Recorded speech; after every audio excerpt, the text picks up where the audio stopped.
ანე კატერინე ვესტლი, მამა, დედა, 8 ბავშვი და საბარგო მანქანა.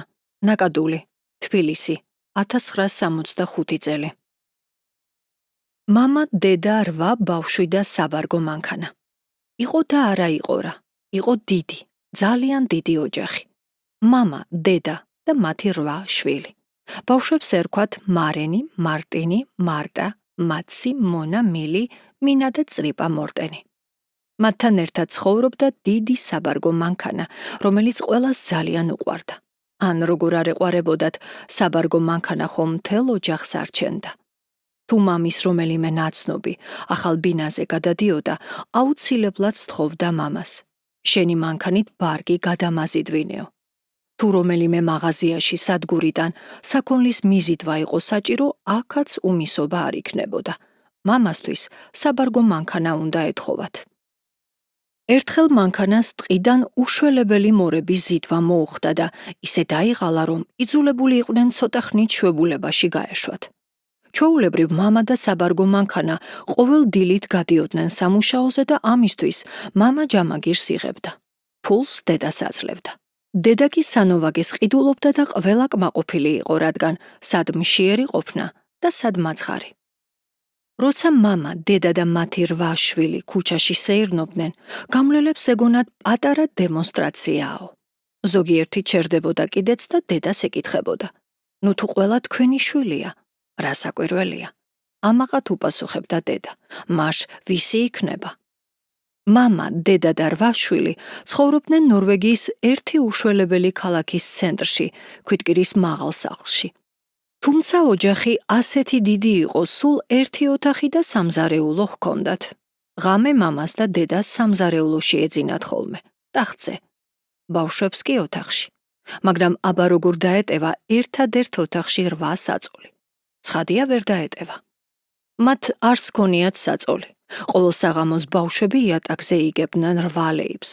ასე ერჩიათ კიდეც. ჯერ ერთი იმიტომ, რომ ერთმანეთის გვერდით იწვნენ და სანამ არ მოსწყინდებოდათ, ქაქანებდნენ. მეორეც, არც ისე ცუდია ძირს წოლა, როგორც გინდა გადაგორდი, იატაკზე ტყაპანს მაინც არ მოადენ.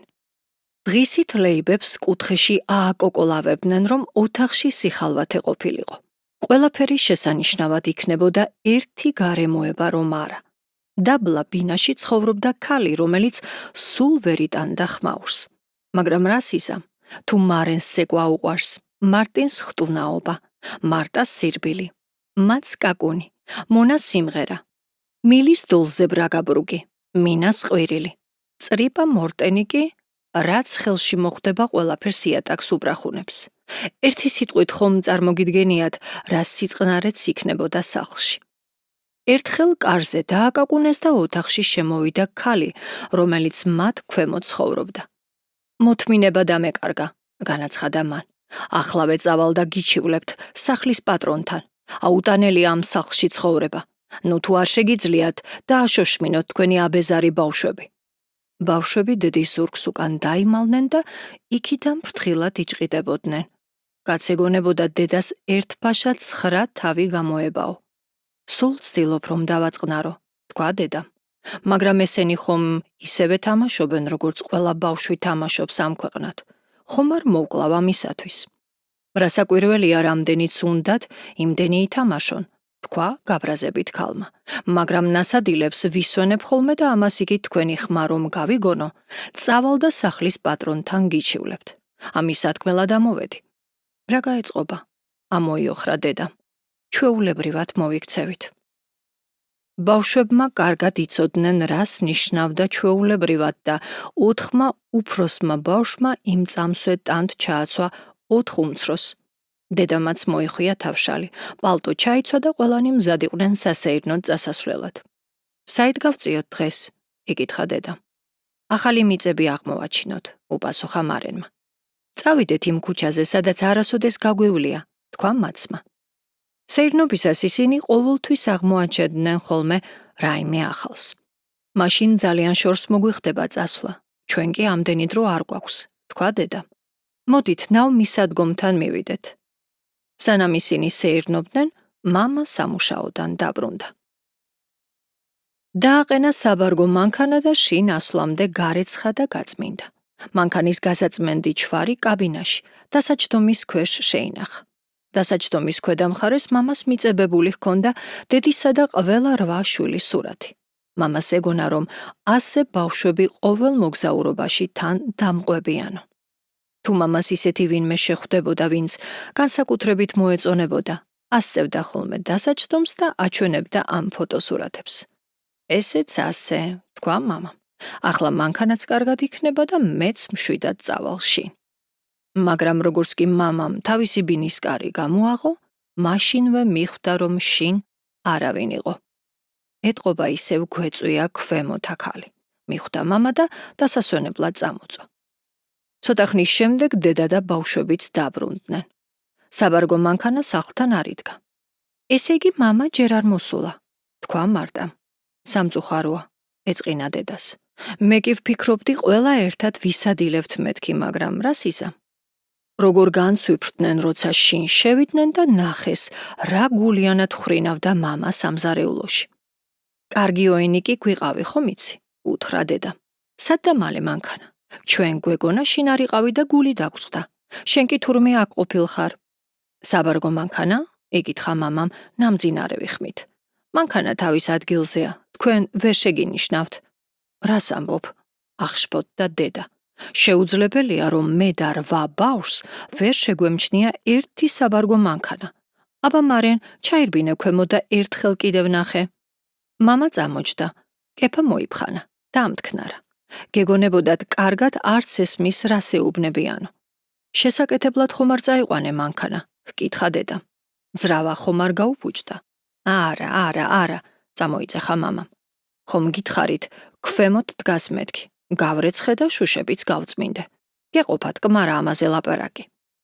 მაგრამ როდესაც მარენმა ამოირბინა და თქვა დაბლა მანქანის ჭაჭანებაც არ არისო, მამა ერთბაშად გამოფხიზლდა. წავალ, თქვა მან.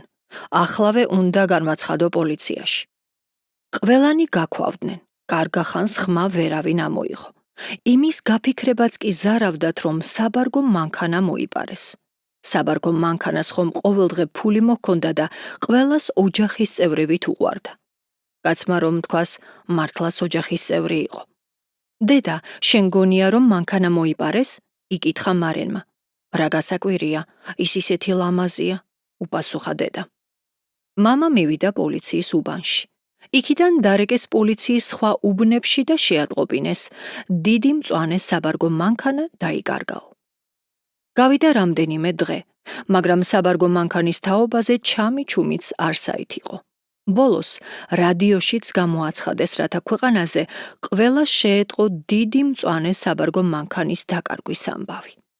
ამ დღეებში ბავშვები ძალიან წყნარად იქცეოდნენ და ყველაფერს უგონებდნენ დედას.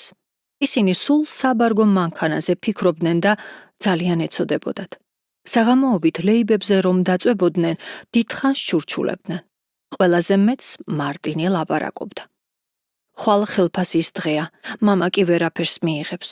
მოდით ხვალ საბარგო მანქანის საძებნელად წავიდეთ.